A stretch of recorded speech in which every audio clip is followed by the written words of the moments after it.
And I'm going to start letting people in.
Good afternoon or good evening, depending on where you are joining us from.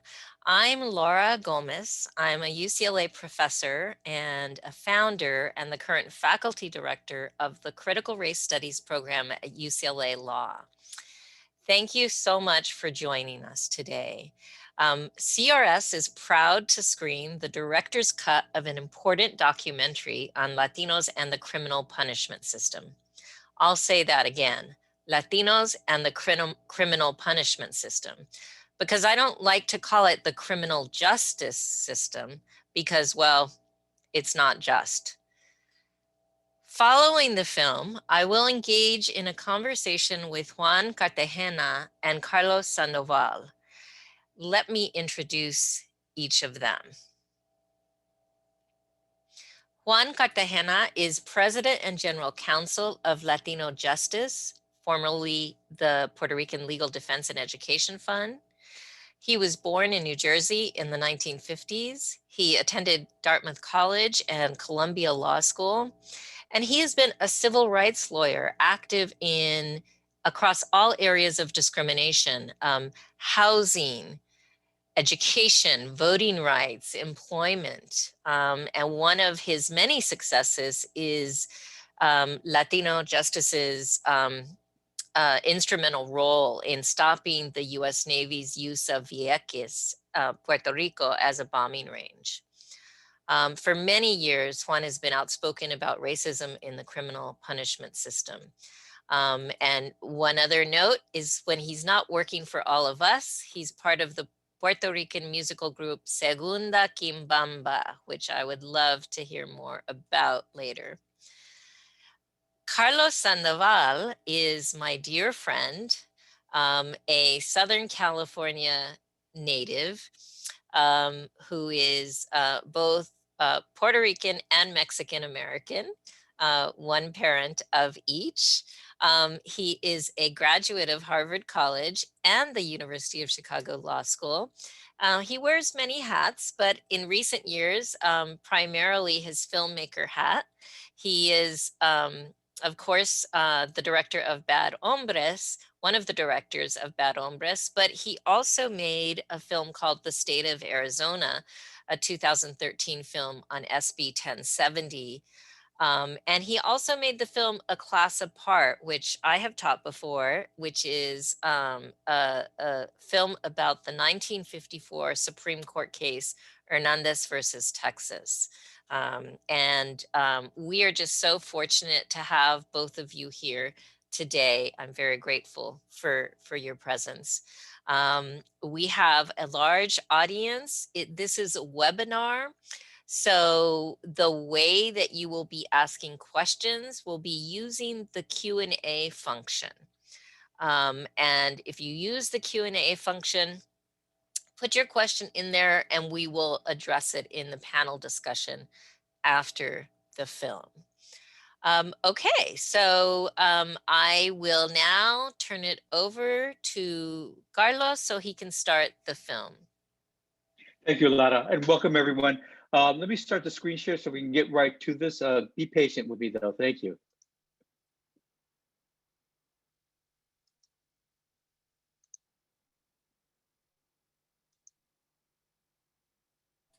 And if you need to adjust the volume, do the volume on your own computer.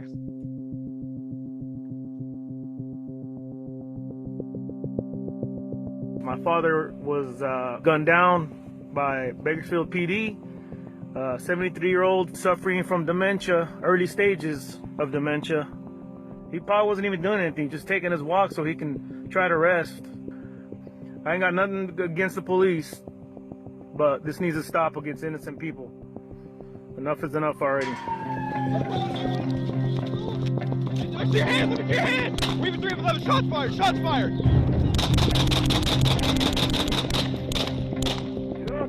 Ruben, Policia, Manos! Oh, no. Manos! Hey. Drop the gun! Drop the gun and do it now! Drop the gun! Luis, are you okay? You all 5 men! 5 men! Papa! Is he okay? He doesn't move! Ven para acá. Va, ven acá. Ma!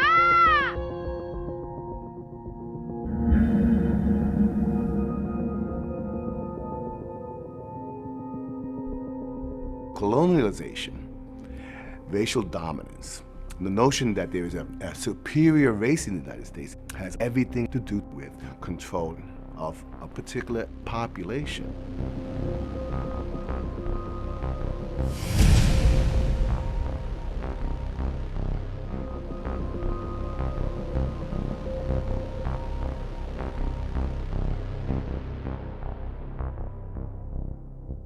When it comes to the criminal justice system, Latino stereotypes tend to focus on certain types of criminality. And these are long-standing historical narratives that have been created since at least the mid-1800s. Mexicans, Latin Americans generally, were looked at as an inferior race. That helped justify the conquest of half of Mexico by 1848. It certainly was part of what the United States designs on expanding westward. We're all about.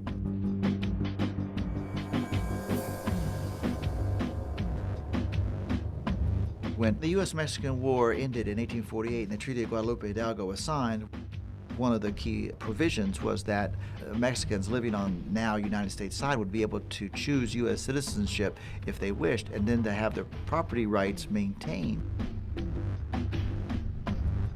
But no matter what the Treaty of Guadalupe Hidalgo said, many whites believed that they had won the war and Mexicans no longer had any claim or right to California. So they felt completely justified in posting notices that said all Mexicans, all Latinos, Chileans, Peruvians, any other Spanish speakers in the mines have 24 hours to leave, and if they didn't, they would be killed. Anglo-Americans wanted access to Mexicans and indigenous peoples' land, and one of the principal ways to do that was to eliminate them, either by outright killings or by criminalizing them and making them outsiders in a community that they had long before actually dominated. In the middle of the 19th century, Mexicans who were extra-legally killed by lynch mobs or Texas Rangers or vigilantes, it's certainly in the thousands. One of the things that led to the Mexican lynchings being forgotten is that they divided the victims into just two categories: black and white.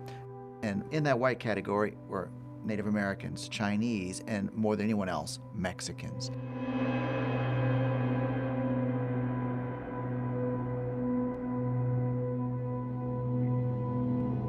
Making one group of humans to be separate and apart and lesser than is a project of racialization. Spanish-American War, which resulted in the acquisition of a handful of territories within the Caribbean Sea and also in the Pacific Islands. Puerto Rico especially became a target for this acquisition.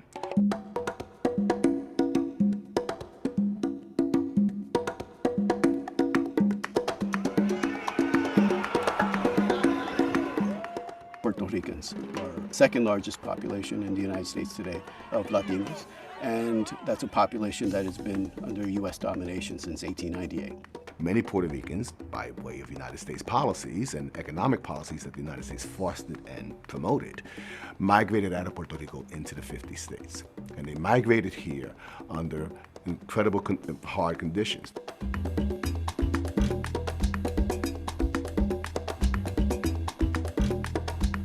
I'm a Puerto Rican man in the United States. I was picked up by the police twice. I remembered what it felt like having my nephew watch me being stopped for no justification. Damn it, I had shorts on, sneakers, tank top, a basketball under my arm. I had just eaten bacalao. Do you know what bacalao is? Bacalao is like pungent with onions, and they claimed I was smoking pot on a street corner. That's why they stopped me. The stereotypes, the profiling, really like the excessive policing that exists in urban America exists in so many ways, and the devastation stayed with me forever. Puerto Ricans have this distinct experience of being colonized by the United States and also citizens of the United States, where immigration is not as central to their experience in being here. And thinking about other Latin Americans that are coming to the United States, where immigration is the issue that they face the most. Those two distinct identities really shapes people's experiences. And I think part of that is what we're seeing and how it's shaping the larger narrative within the United States, that there's this idea that criminal justice is not as central to the Latinx experience, which is unequivocally false, right? Because part of the way that immigration comes into place largely is through criminalization.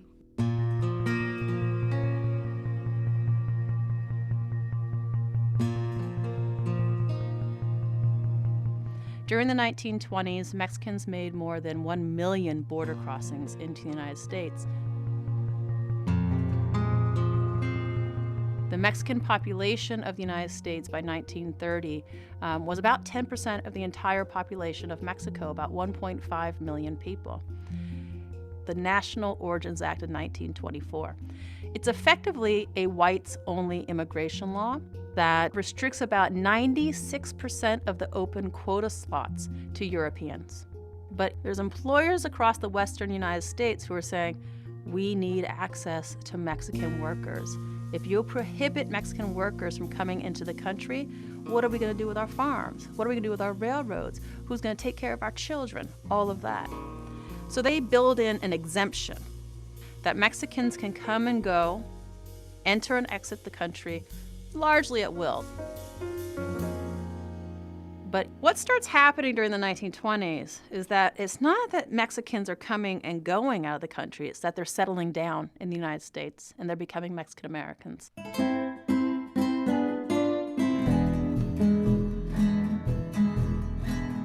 And this creates a new crisis for the white settler state.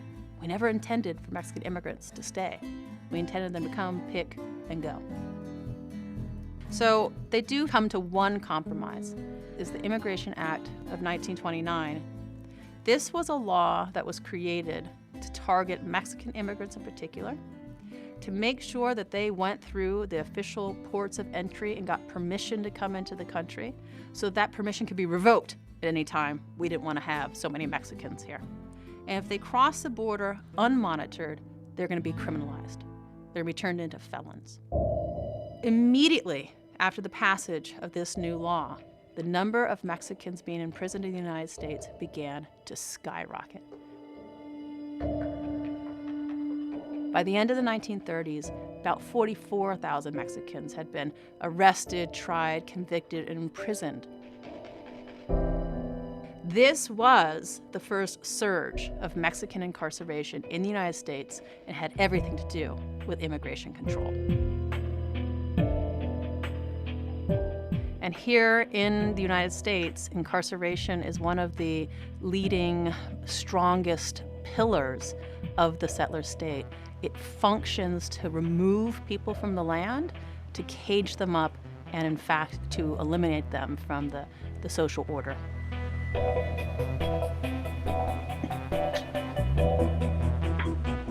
We have something like 2.3 million people incarcerated in cages in the U.S. I want people to understand that when you put someone in jail or prison, you put them in a cage. A cage is made of iron, it rusts, it's made of steel, it clangs, and that's what we do to animals. Part of that is taking away the simple freedoms, keeping your hair the way you want it, not having any personal expression when it comes to facial hair or hair, having them all wear the same clothes, making them stand a certain way when they address a guard, right, your hands behind your back, always adopting a subservient pose. Prison is long periods of lonely despair, interspersed or broken up by maybe small seconds of terror. What it is you get dehumanized. It's just a constant wearing down of the individual.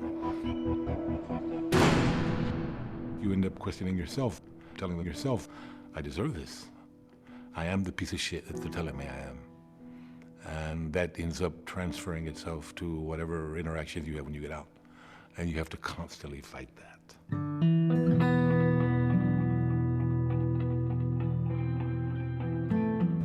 I was born in the Panhandle of Texas. My father was a farmer. My childhood was a normal Chicano Mexican-American childhood, right? Living in the fields with my family, working in La Cosecha, going to school, fighting with the white folks, you know, that kind of stuff.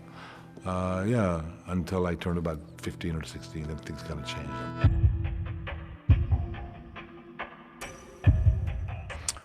One of the things that I just started admitting to the last few years, I wondered what set me on this path, was the fact that before I went to prison the first time, I was thrown in jail for drinking while DWI, back when it was legal, actually, driving while drinking.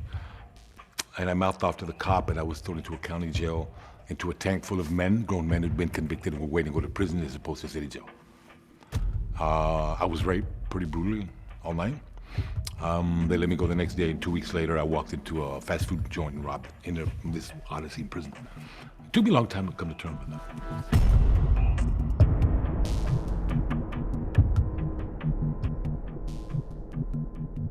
The country's insatiable appetite to continue to punish people is also a form of social control.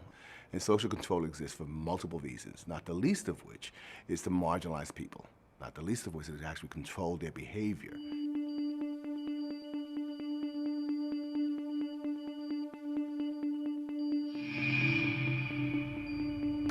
In 1855, California enacted what is called the Greaser Act.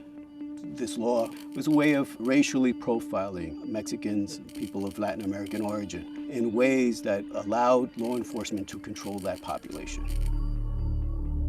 Racial profiling itself is inherently reflective of what people's perceptions are of Latinos in general.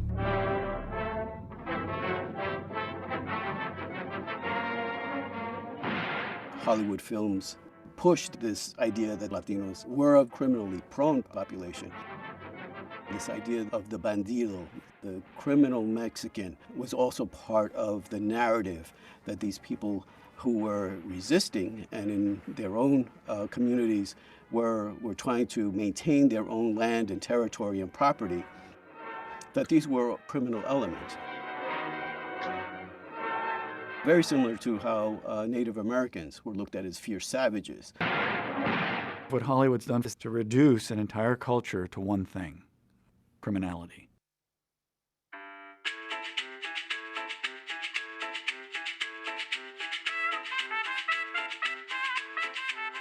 In the city of Los Angeles by the 1940s, young Mexican-American wore zoot suits. There was a way of trying to find their own sense of self and identity at a time when they were marginalized in a city that was once part of Mexico.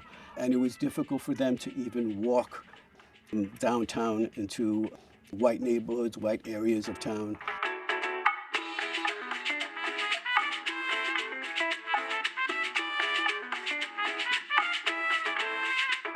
People choose to dress in distinctive ways because it's a countercultural movement. Is to show that they're no longer invisible.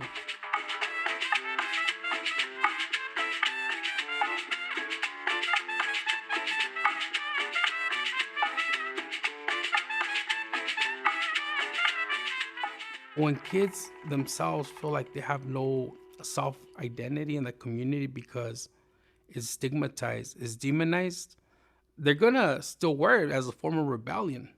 Because if society doesn't care about them, they're not gonna compromise their identity to make them happy. They're not. They're already marginal themselves. They don't even have to wear clothes. Their colors of their skins, their haircuts, their walk, their nonverbal communication, all these cues are also gonna be used against them as them being gang members. In many ways, that trajectory between bandidos and that stereotype, vagrancy laws that happen in California, the way the entire Zoot Suit riots actually occurred as a way to protect the community from abuse from, in that case, naval forces who are on leave. All these issues feed into a bigger stereotype of criminality among all of us.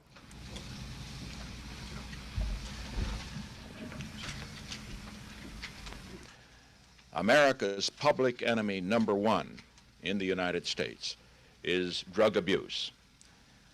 In order to fight and defeat this enemy, it is necessary to wage a new all-out offensive. Right after Nixon declares the first iteration of the war on drugs, with the signing of this in bill, New York, Nelson Rockefeller created these mandatory minimums for drug possession, the Rockefeller drug laws, which carried 12 to life sentences for simple drug possession. The new law is tough. There will be no reduced or suspended sentences, and persons serving less than a life term will get no parole. People don't realize that when we talk about drugs and we talk about drug wars, they've always been targeted against people that were not white. we must wage what I have called total war against public enemy number one in the United States, the problem of dangerous drugs. Fast forward 30 years later, we're seeing 30, 40, 45,000 arrests every year. One year, there were more people that got arrested for marijuana possession in 2010, 2011 than could fit in all of Yankee Stadium. 86% Black and Latino. The studies are showing, and have been showing consistently over time, that Latinos use illicit drugs and other substances at much lower rates than whites in the United States. We can go back and forth about drug laws if they're neutral. We cannot deny that drug enforcement is never neutral and is based on disrupting and controlling communities of color. The war on drugs, it's a war on Latinas, Latinos, it's a war on people of color, it's a war on immigrants. But we cannot divorce what's happening in the United States, what's happening in the entire hemisphere. The war on drugs in the United States is also a war on our gente in Central America. On our pueblos of Sudamérica, and our people and incredible towns throughout the Caribbean. Entre 2006 y 2017 murieron 330,000 personas en México por la guerra contra la droga. Colombia es el rey de la cocaína. Think about places like Colombia and Mexico and seeing the ridiculously high death tolls associated with drug-related violence. The conversation that is missing is the United States export of drug prohibition and how that has created all this violence which has influenced the forced migration patterns out of Latin America into the United States.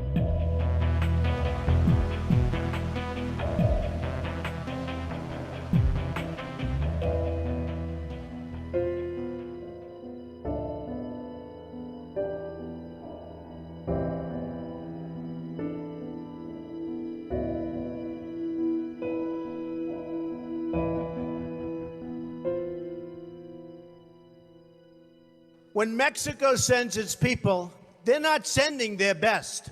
They're bringing drugs, they're bringing crime, they're rapists, and some, I assume, are good people.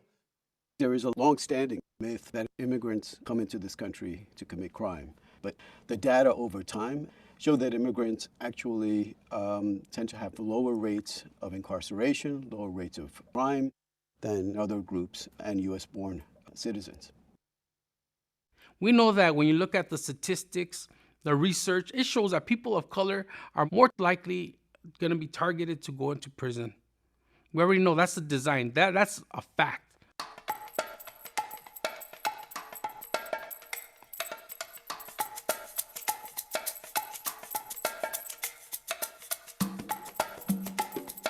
I've been pulled over by the police at my university. They look at my embodiment. They look at my presentation of self. They look at my tattoos. They look at the way I dress. And I could have a PhD, a JD, or MD. As long as I look like I do, I'm still going to be called a gang member.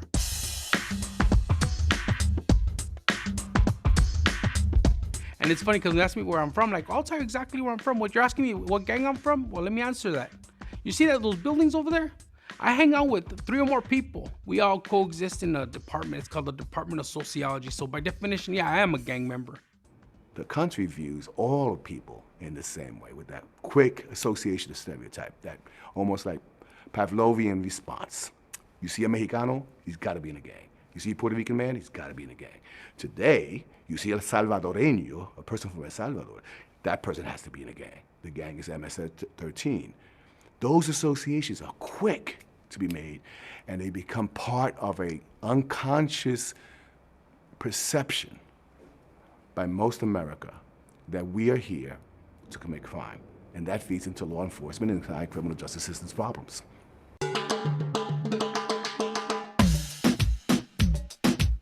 There have been that long narrative of Latino youth being engaged in gang activity, and gang activity in and of itself is oftentimes viewed as a criminal organization.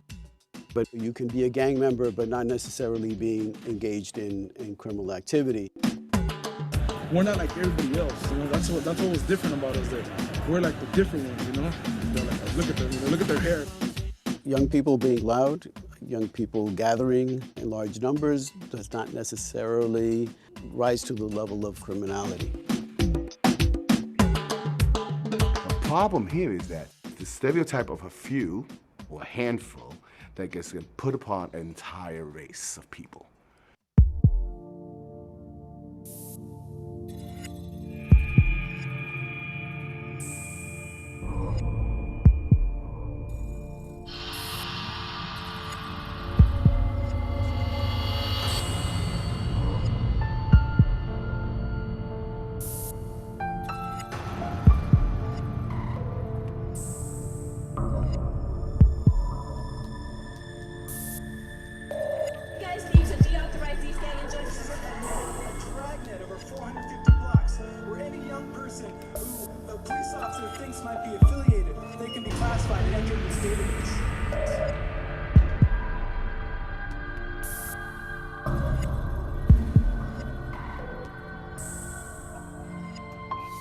Gang injunction is an extension of the prison system onto the streets. What they do is that it gives permission to local law enforcement to go into this neighborhood that's already deemed problematic and has an injunction, so that there's like this annotation that it's dangerous, and they can come and question anybody in the neighborhood. So people that say that it's not a big deal to have gang injunctions, it is a big deal when it's destroying families, when the whole community is seen as suspect, when there's 24/7 surveillance on the community. Gang injunctions are like a blanket put on a neighborhood. Anybody in that community can be a target, and it's excused because they're suspected to be gang members. So it really gives law enforcement this excessive amount of power and excuse to violate somebody's constitutional rights. When my hometown, Santa Barbara, got hit with a gang injunction, we had to fight it through a legal avenue, through public opinion, through the media, and then through community organizing. So empowering the community to stand up and say, no, we don't need this. And after 4 years of fighting that injunction, amazing community members, families, and the legal team, that injunction was defeated. So it was won. It was won at the state level.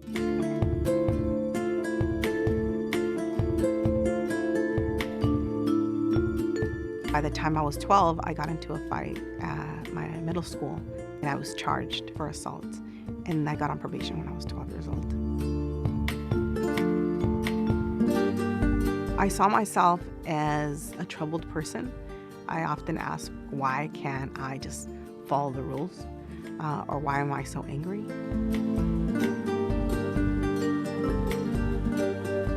Within those years that I was on probation, I had a social worker assigned to my case at the age of 12. So she was very understanding and was so supportive of my family, not just me, but my mother. And I had a probation officer that was very invested in providing services to get me out of the system, not to keep me stuck in the system and this revolving door. And so I wanted to ensure that the services that were provided to me, the support that was provided to me, that I was able to pay that forward to somebody else. Not just one-on-one, but also like looking at it in a systemic and policy frame.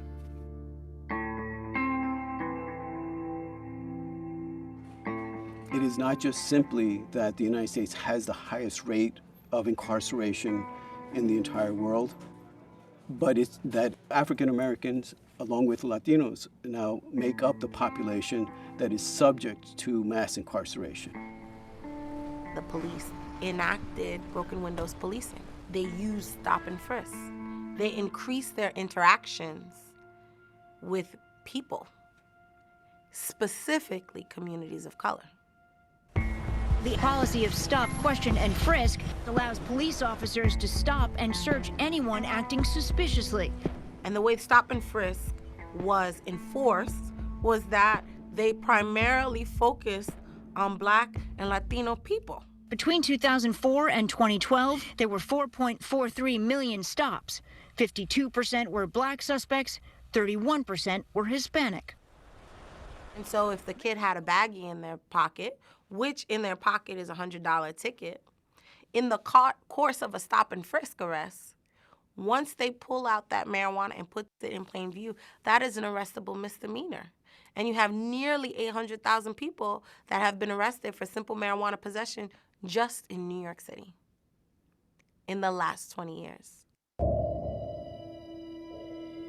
You don't get to mass incarceration without there being a policy said or unsaid that includes racial profiling.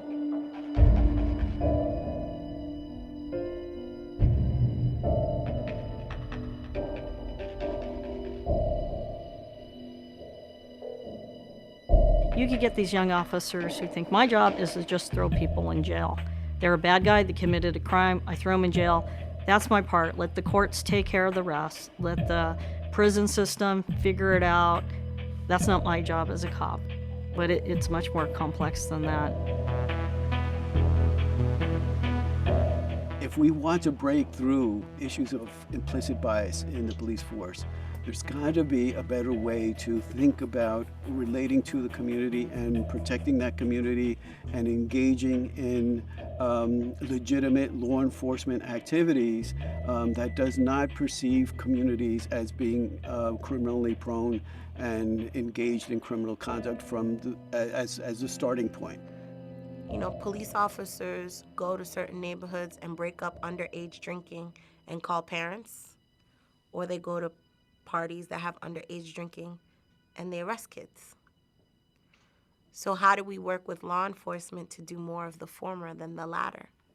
And how do we make sure that the former is expanded to communities that look like you and me.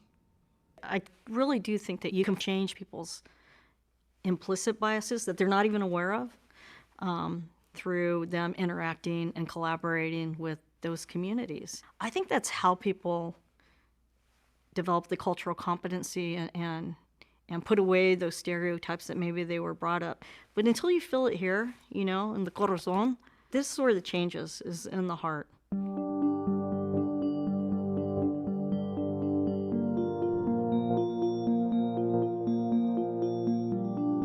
When I first got out into our communities back from Dominguez State Jail, I was just naive to what the real impact was going to be until I actually began going out there and looking for work, looking to see how I can make a living, how I can support my child who was 3 years old, Nicholas, you know, all these things. And I wasn't able to. I was struggling. I couldn't even get a Happy Meal at McDonald's, so, you know, that was a big problem for me. And so I was just, I was devastated.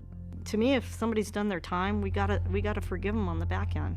And if that's not the right thing to do, then we as a community, as a society, need to change our laws and say, well, we're not gonna forgive you. And call it what it is, right? We're gonna punish you. And we feel that it's punishment. Don't call it rehabilitation if it's not really that.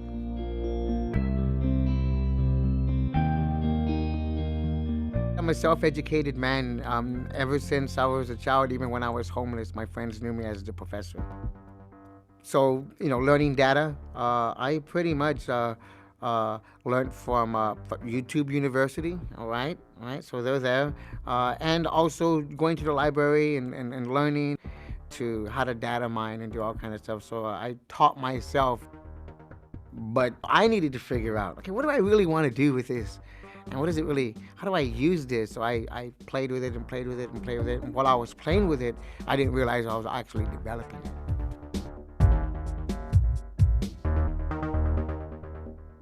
In the United States criminal justice systems, it's very, very frequent for states to only report out how many people are arrested or imprisoned, on parole, on probation. Only in black and white and other. They consistently count Latinos as whites. And until we finally fix this data problem, we can't have a full appreciation of how these systems actually hurt Latino populations. We began collecting data, criminal justice history, voter information. We began data mining, and we figured out that we had almost 100,000 justice-impacted voters in San Antonio already. We also found out that about 57,000 to 63,000 were active voters. So we started breaking these down by ages, we started breaking down by gender, in order to study the demographics of the voting patterns of justice-impacted people.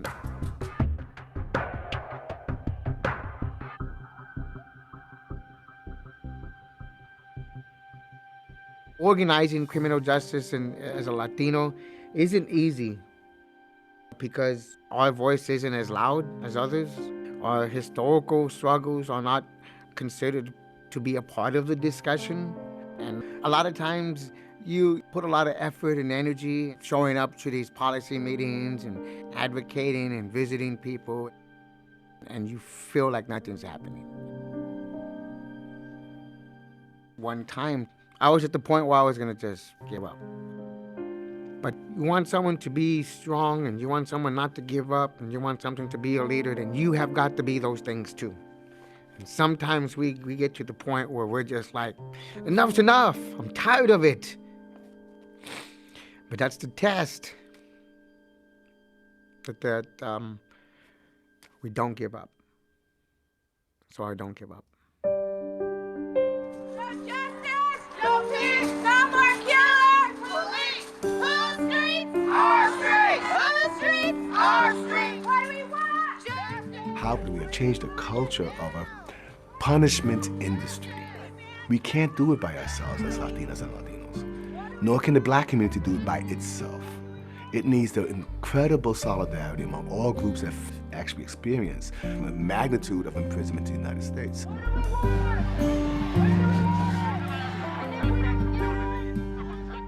I want people to understand that it's something systemic that we gotta fight against. We gotta abolish all prisons, especially when we know that that justice means just us. That we gotta change that. We need to change, or we're going to just continue making the same mistakes we've had in the past. We just got to start listening to each other. But we cannot allow this discussion to be limited in a way that completely erases decades of policies that were directed against Latinos because of who we are.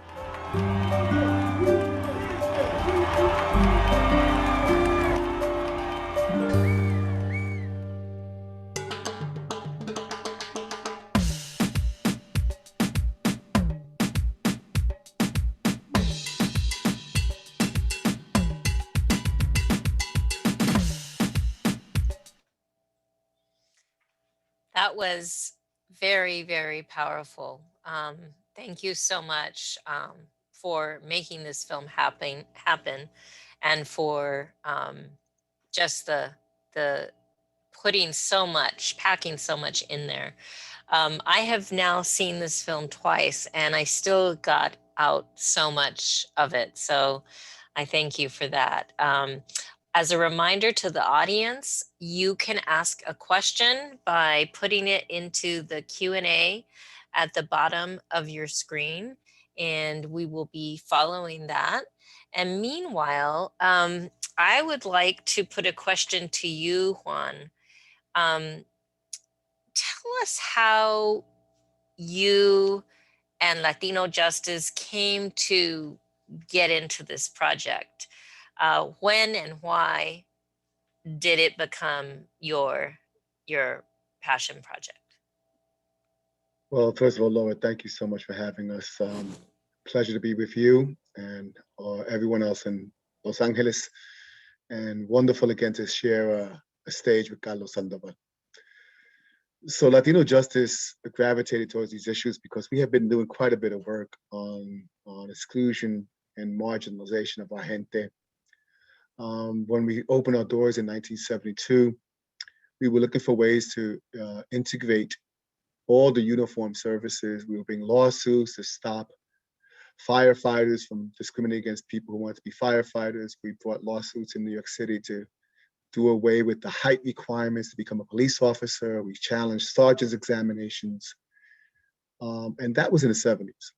You know, you fast forward so many decades later, and the issue of policing and drug policy issues still hurt us in so many different ways. So for us, it was just an outgrowth of what we started with. And that is recognizing that these systems operate to criminalize our presence. And to think about that for a second, to criminalize the fact that we're even here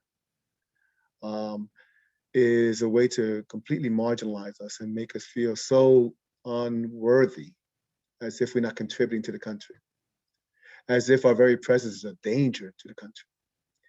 And the stereotypes of criminality just kept gnawing at us and getting at us. So very quickly we recognized that we already were suing various municipalities and states for racial profiling. The anti-immigrant laws that were enacted in the country were, you know, things that we did along with all of our colegas in the public interest law field who were all unified and knocking down these anti-immigrant laws. They became profiling issues.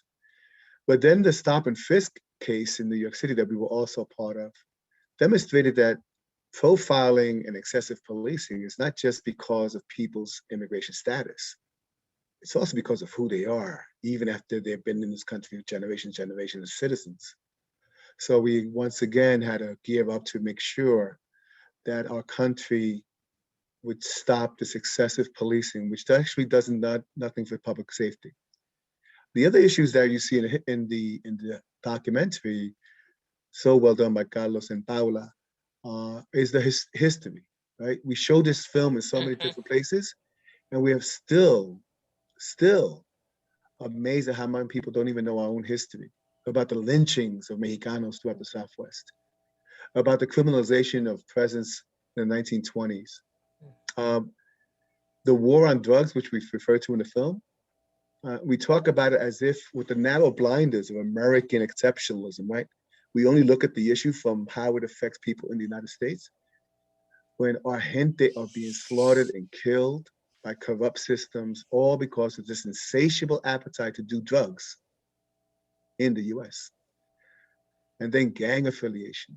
But what also drew us to this issue was activism.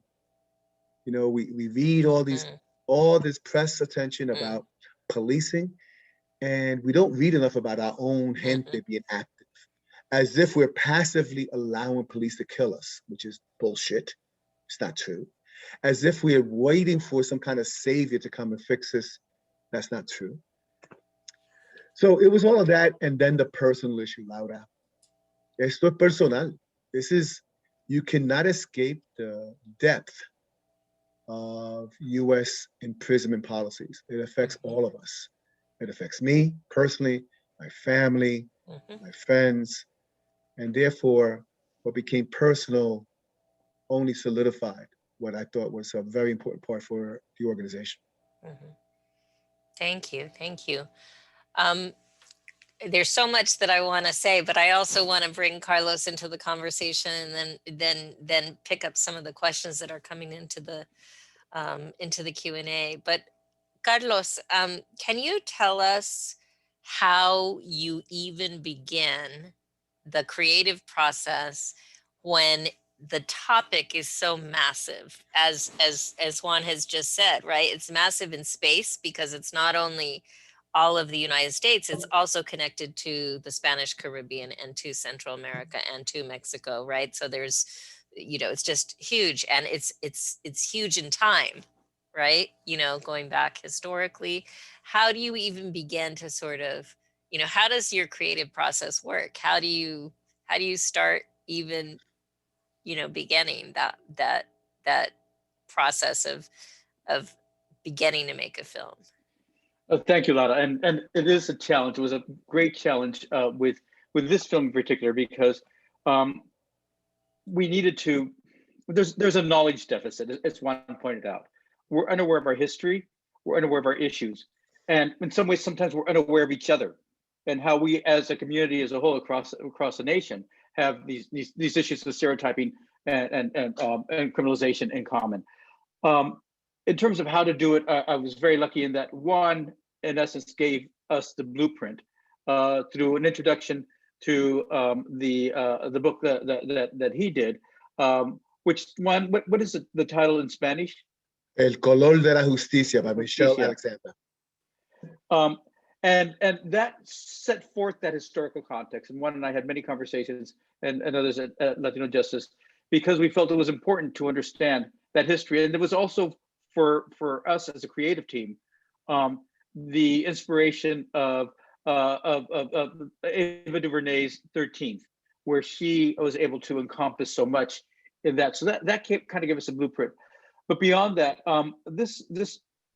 we had to tease this out because it's basically an essay documentary, which is not what I'm accustomed to making, or what really one thinks of.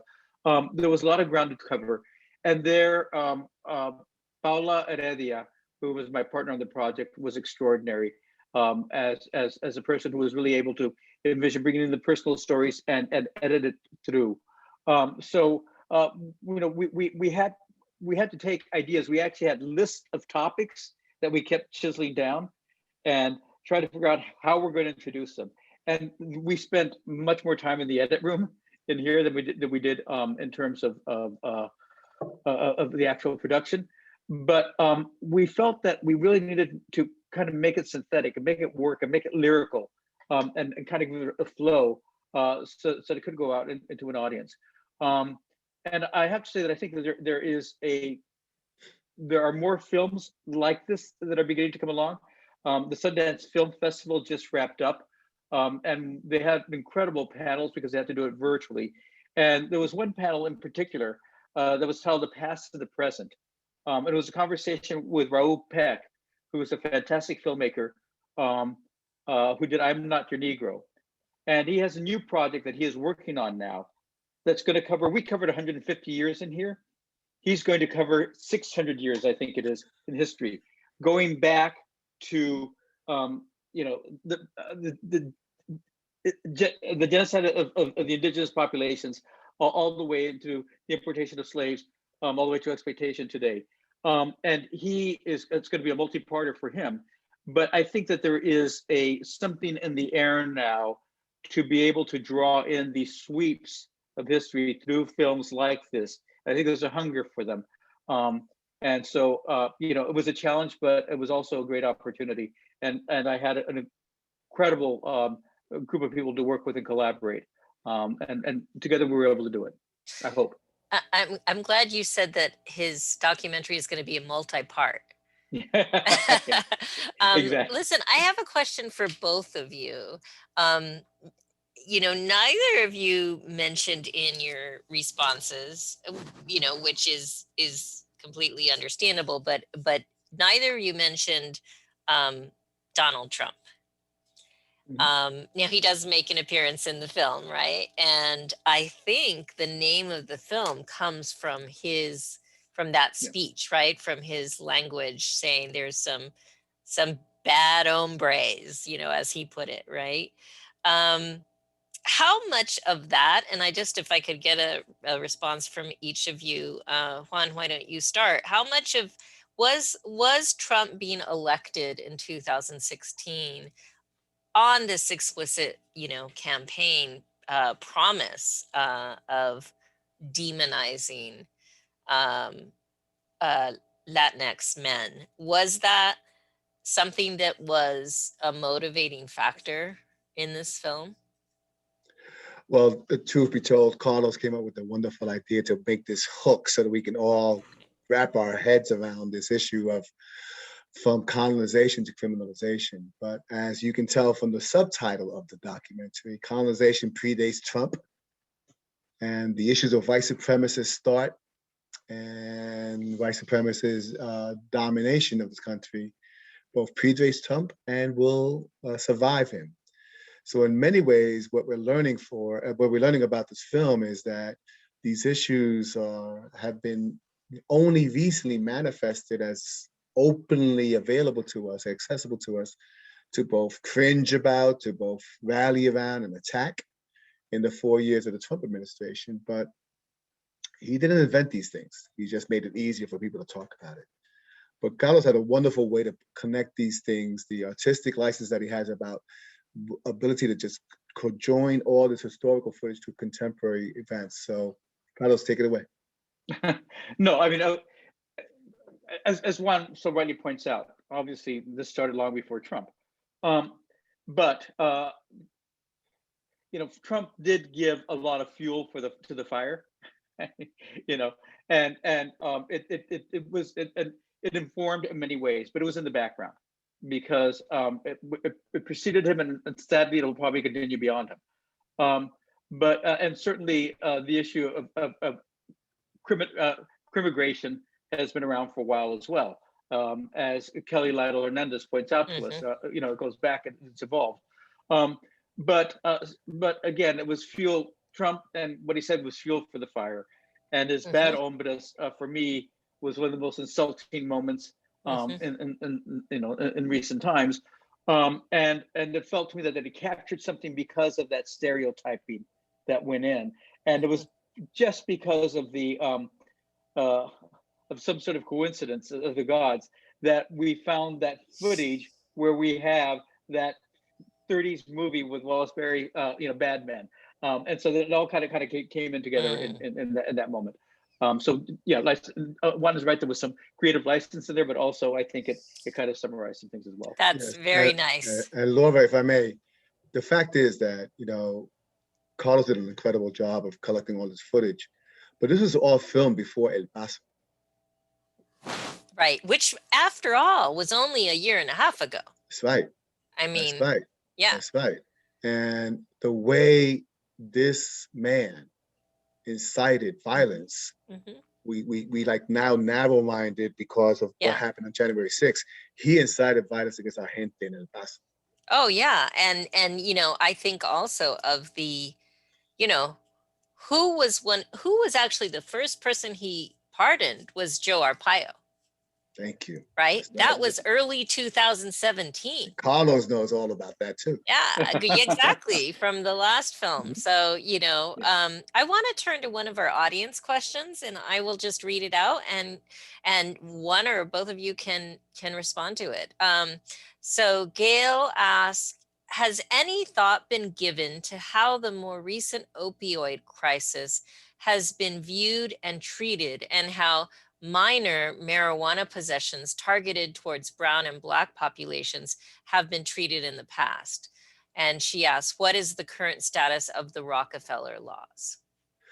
The Rockefeller laws were actually repealed in New York State a good 3 or 4 years ago by now. They were horrendous laws, mandatory life sentences for possession of relatively small amounts of any kind of drug. They were criticized for expanding the prison population in New York State, in many ways similar to the way we criticize Clinton's omnibus crime bill, which expanded the prison population in the federal system. So they have been repealed. The opioid crisis is an incredible, story, narrative of how the country started shifting towards more compassionate reactions to drug abuse and drug use. And mind you, I'm all in favor of compassionate reactions that center issues about drug use within the health field, as opposed to having a prosecutor, a judge, and a cop tell us how to deal with drug use, by all means. But the fact that we were now looking at police departments saying, well, these people really have a drug addiction, let's find a way to deal with that. Completely is divorced from the fact that a lot of the opioid deaths in the United States are also within our own communities. These are very big numbers in Black and brown communities. So there is that, and how do we get past that? But last thing, marijuana possession in this country, believe it or not, is still a driving force for incarceration. It is still a driving force for deportation. It is still a driving force for separating families from their mothers and putting those children into foster care. It is still devastating.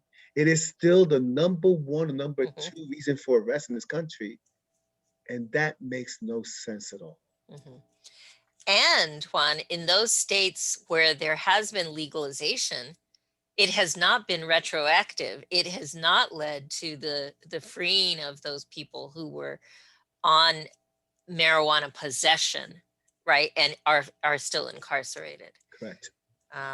Tremendous. If I could just jump in with a slightly way of maybe addressing the question, and that is that one of the things that the opioid crisis I think revealed is what has been called deaths of despair, and that is as in particular poor white people face the reality of limitations that are now coming and being built in structurally over the past 40 years. They are finding themselves in this very fragile state where they've turned into drugs because they lose jobs, they've lost status, etc. And that is being called the death of despair.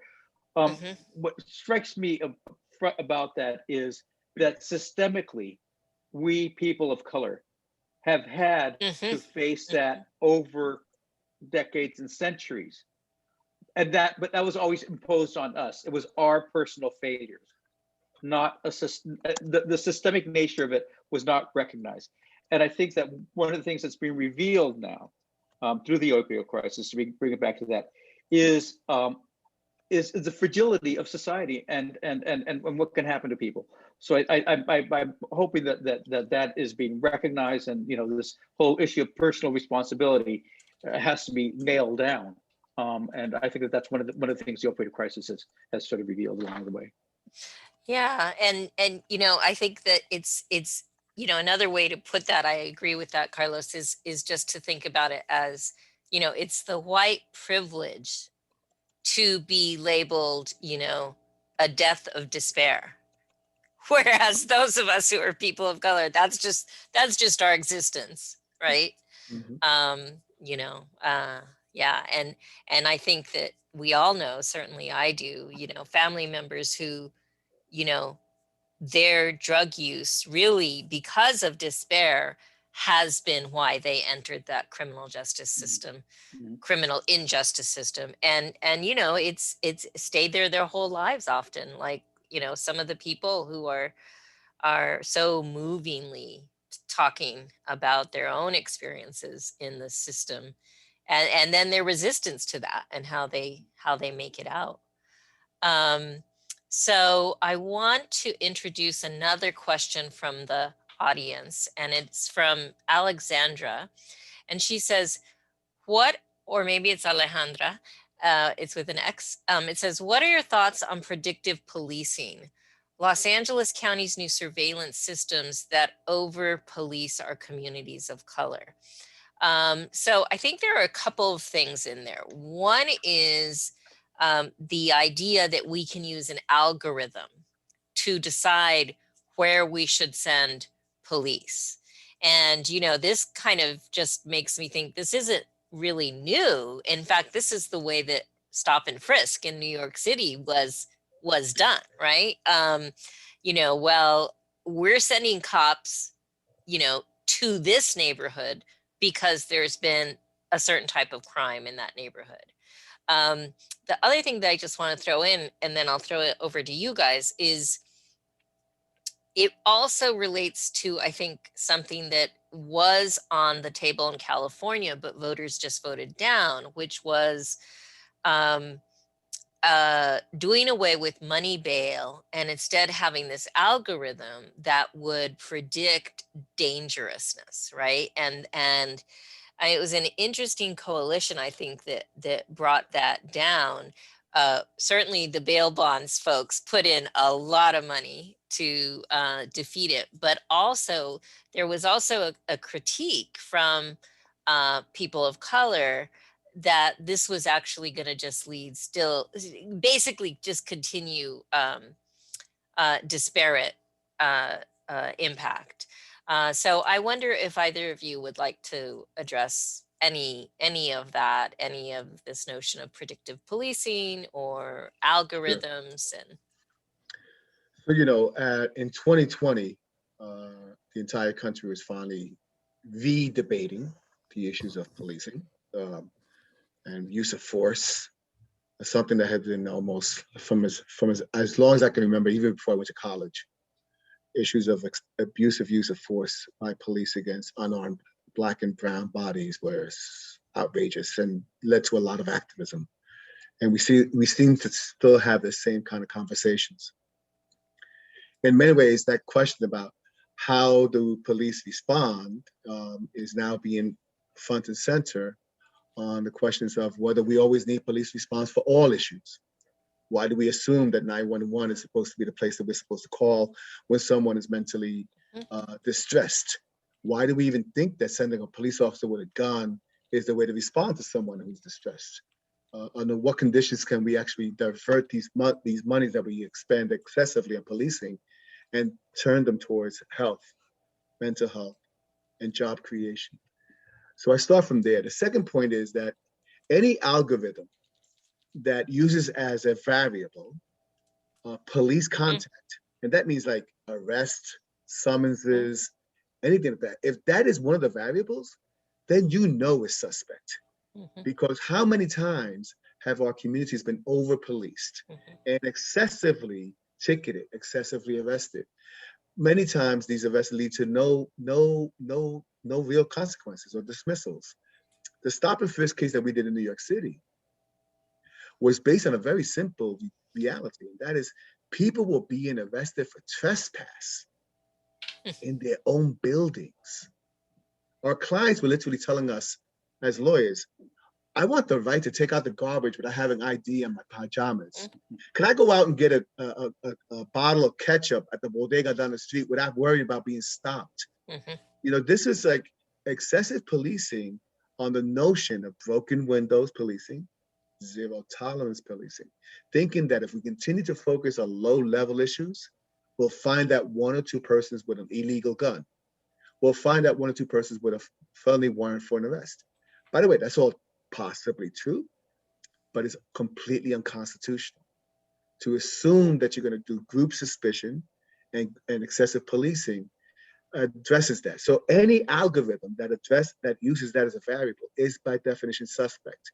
We have to fight against that. And we do. And your point about the bail bonds industry, Laura, I have seen these individuals in the bail bonds industry literally talk about the fact that if you get rid of money bail, you are attacking Black businesses. You're attacking Hispanic businesses. So now it's like a question of, excuse me, now if we have to like continue to do something that we know is problematic, punishing in order to continue. No, I'm sorry. Just like ridiculous excessive policing is a problem, and use of force within our correction system is a problem, torture is not a career. Just like excessive policing and excessive jailing should not be a career choice for a gente. So we have to stop right there.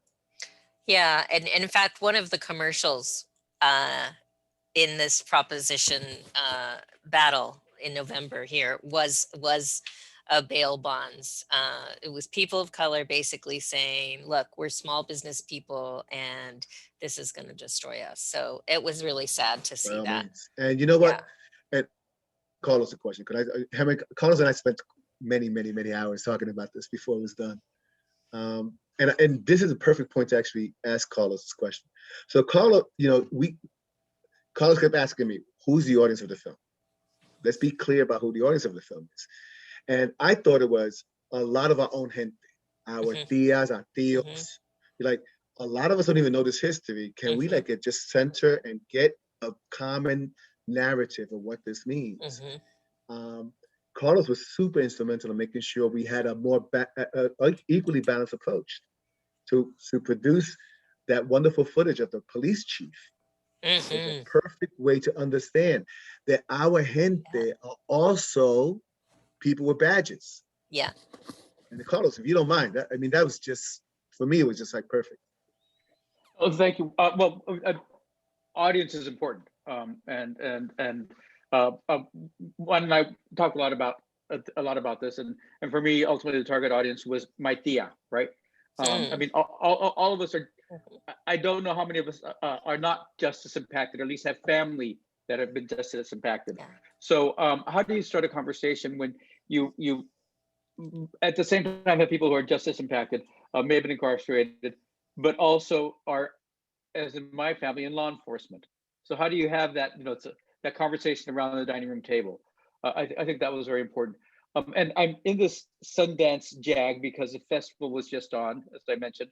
And it was a fascinating documentary. Unfortunately, the name of it is escaping me right now, but it's set in Texas along the border, and it is about teens in an after school in a law enforcement after school program that includes they're going on to be border patrol as their activities. It's fascinating, and they're all Latino. Every one of them is Latinx, boys and girls, 15, 16 years old. And it's the world they know.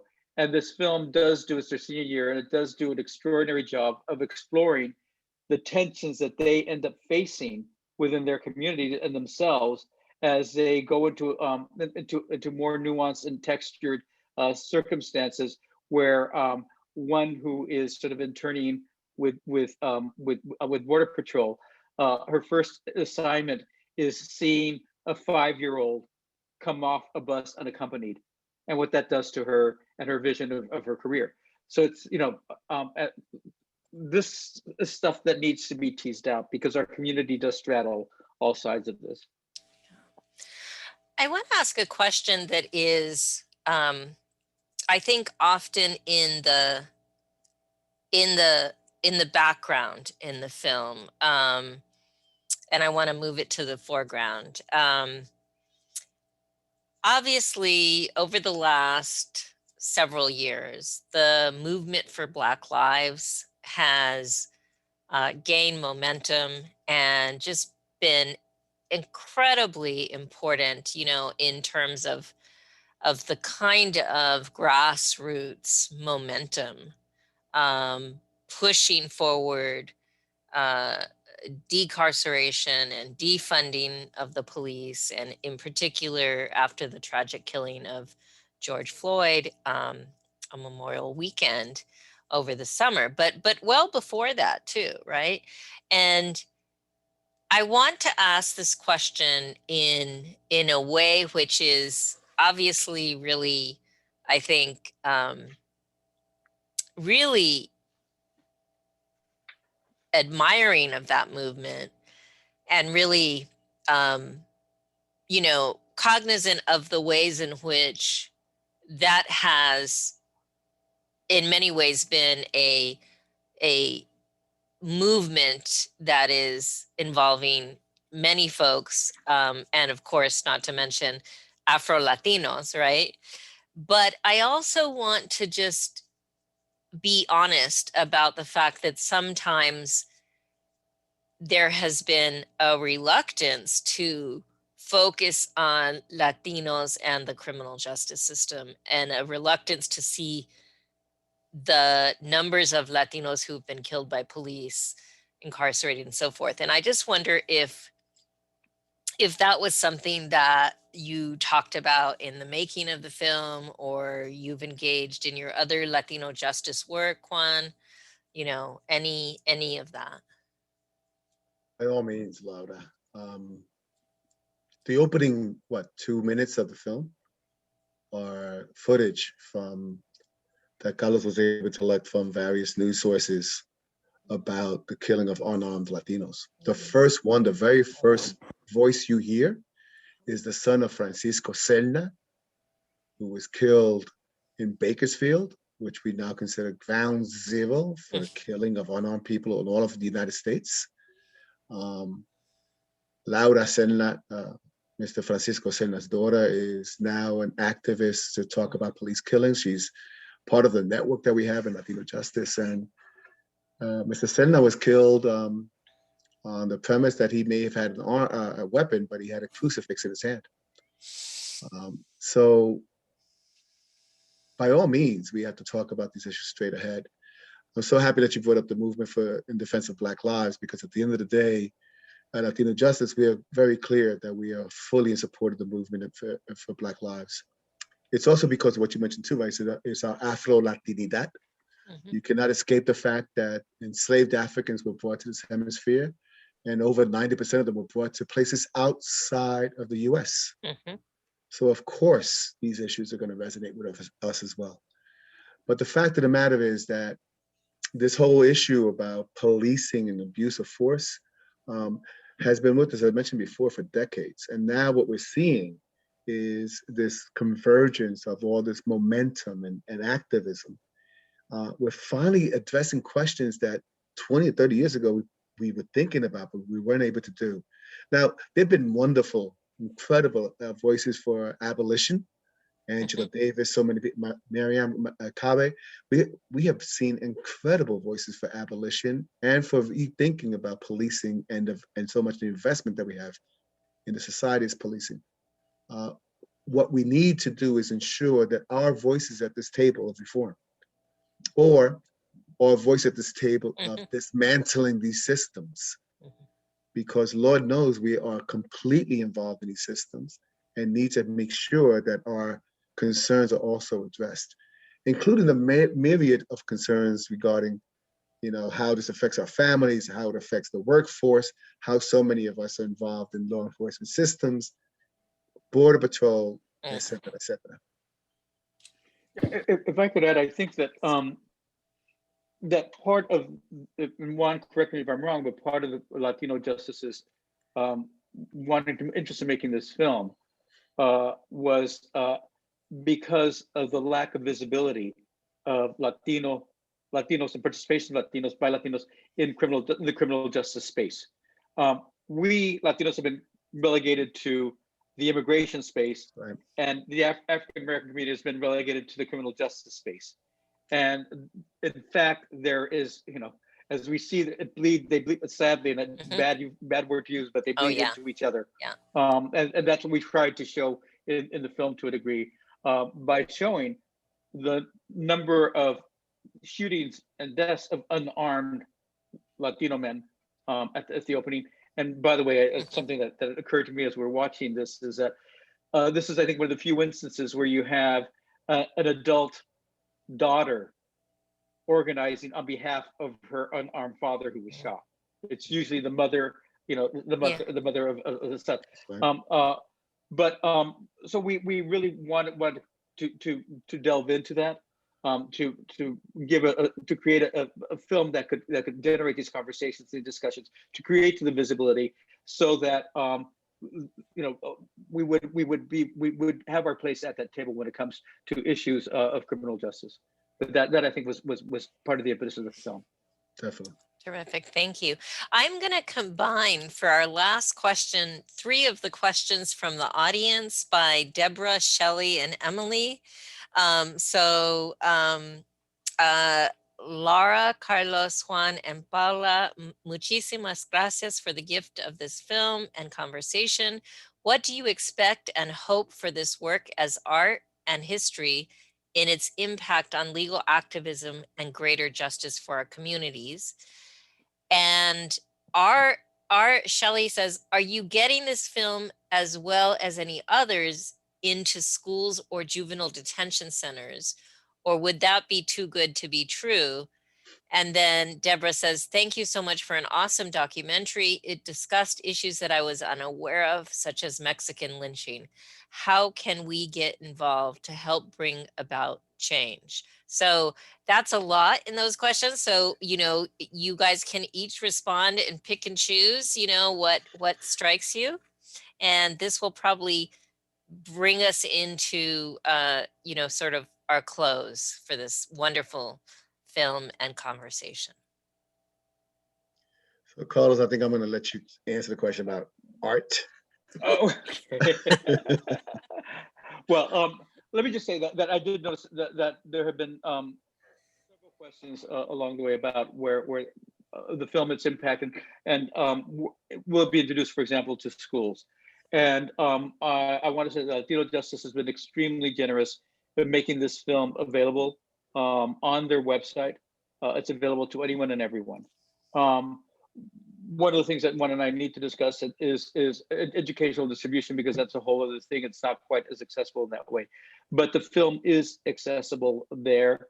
Juan, maybe you can give a plug for how people could see it. But this film was made.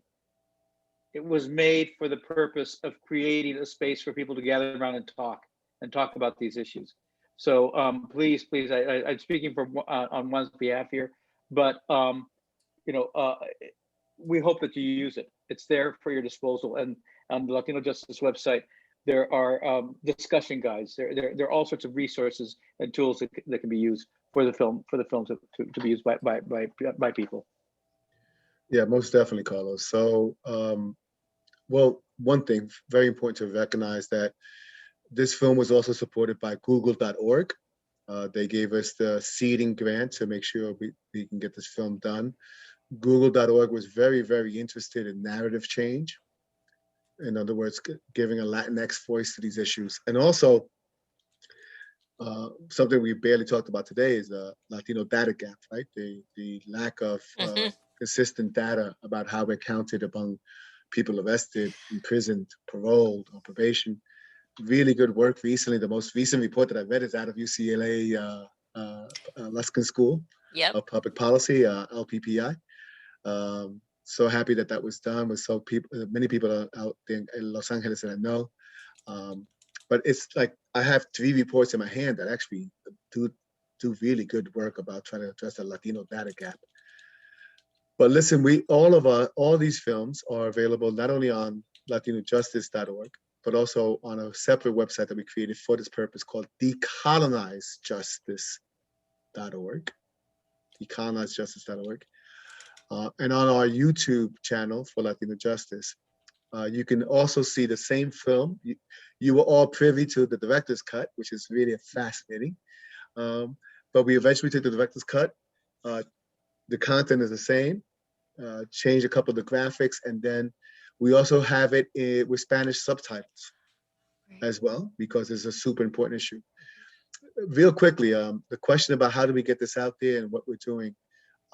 Just before the pandemic, so sometime in 2019, in the middle of 2019, we were in Brownsville, Texas. LatinoJustice hosts annual convenings of Latinx folk just to talk about only about criminal justice, policing, and drug policy issues. We've done them in California, LA, Bakersfield. We've done them in Orlando. We've done them in New York and DC. We went to Brownsville, Texas in 2019. And we were, at that time, this film was available.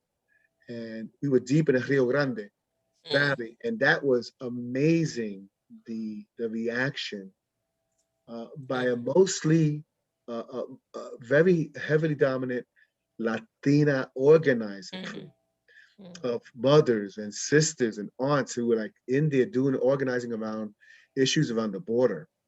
And Carlos' film and Paula's film was just like really super important. So we definitely want to urge those of you who want to have access to the film to talk about it and to reach out to myself or Carlos and find ways we can have discussion afterwards. But remember, we got hit with COVID. And what became a plan to do this on the road in so many different places, this conversation we had with you, Laura, would have been live. It would have been really dynamic with a live audience. We were hoping for that, and we have been planning for these kind of issues and kind of forums, and that's been put off to the side until we get back together. So there's a lot of that there. And lastly, I want to say this. I use this film in my own teaching. I teach at various levels, undergrad and law school, and I'm still amazingly proud of the fact that Carlos Sandoval and Paula Heredia put this film together in such a concise way that we can actually talk about this history. For me, the contemporaneous issues are super important. We understand that. But the historical narrative of the criminalization of who we are in this country and why we were criminalized and how that's part of both imperialism thought, manifest destiny, and everything having to do with imperialism across the hemisphere. And this notion that white supremacy was just going to be, the part of settler colonialism. It's just going to get everybody out of the way, exterminate and/or cage everybody in the way, because this country is going to be dominated by white supremacist thought. Is still not commonly known for our gente. And for me, that is such an amazing consequence of this film. So I'm looking forward to conversations with you all in any way you want to use the film. And just want to put a shout out to the people who supported it and to people like Carlos who spent hours and hours and hours to make sure it happened. And yeah, Carlos, please. No, a separate thought. Let's wrap this up because I wanted to answer a little housekeeping in terms of some specific questions that I've seen in the chat about No, books go and ahead, films. because Okay. I was going to wind up. Okay. I've noticed in the chat that people asked the title of the film, the documentary that was in Sundance about the after-school program in law enforcement. The title is At the Ready. At the Ready. And I'm not seeing the name of the filmmaker right now, but it's At the Ready, and it was set in the Horizon School. The filmmaker is... I put it into the chat. Okay, great. What great. about the one on the Border Patrol? Is that the one you were talking about? Yeah. Okay. And Maisie, the director is Maisie, M-A-I-S-I-E, Crow, C-R-O-W, Maisie Crow. And if you go to the Sundance Festival website, you'll see it there. And I don't think it's you can purchase tickets to see it anymore. The festival's over. Yeah. But I'm certain it's going to get general release. So look forward to it. There was another question about the books that we mentioned. Is that anything that you can put into the chat, Carlos? I think I got most of the books in there. Okay. Yeah. Okay. You got the new Jim Crow. Yep. Okay. Yep. Okay. Good. That's it. I didn't see them in there. So all right. Yeah, no, it's Okay. a lot. It's a lot. We really appreciate the audience questions, and we're trying to answer as many as we can and put things into the chat. So Great. Look at the chat, and you might see that your question has been answered in writing. Unfortunately, there are a handful of additional questions that we weren't able to get to, and I apologize for that. But I want to just thank you, both of you, Juan and Carlos, for having the audacity to, make this film, to tell these stories, and to do the work that you both do before this and that you're doing after this to keep these issues at the forefront, to change policy, to raise consciousness, and to ultimately strive to create a more just society for everyone in this country and even beyond the borders of this country. But it has just been wonderful to see the film again and to have your participation here and to have this large audience to share it with us, albeit not in person. We are grateful for your presence in the audience, and thank you very much. And Laura, I just want to say thank you to you personally for this invitation, and also to UCLA.